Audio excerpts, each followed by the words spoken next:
મિત્રો, મહાવીરસિંહ સિંધવનું મોત અત્યારે સોશિયલ મીડિયામાં ચર્ચાનો વિષય બન્યું છે.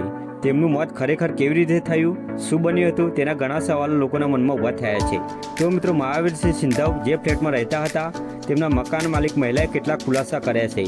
તે રાત્રે ખરેખર શું બન્યું હતું તેના વિશે આ મહિલાએ કેટલીક વાતો જણાવી છે. તો જુઓ મિત્રો આ પૂરો વિડીયો. એ લોકો રાત્રે ડ્રિંક કરી હશે, પછી વાતમાં કંઈક બોલાચાલી થઈ, તો એ ભાઈ આમ ઊભા થયા હશે તો અહીંયા ક્યાંક માટલું પડ્યું હતું ને એ ધક્કાથી માટલું ફૂટી ગયું છે એવું કહેતા હતા. એમની સાથે અન્ય કોઈ હતું ત્યારે? હા, રાત્રે એક ભાઈ હતા અહીંયા. આ કૂદકો માર્યો તો તૂટ્યું નથી કશું? એટલે આ રીતના ઊંચું કરીને જ તેમણે કૂદકો માર્યો હોય તેવું બની શકે? કોઈ કેમેરા નીચે છે કે જેમાં આવી શકે આ ભાગ? અહીંયાથી માર્યો એવું કહે છે, ત્યાંથી મારે નીચે પડેલું જોયો માણસને.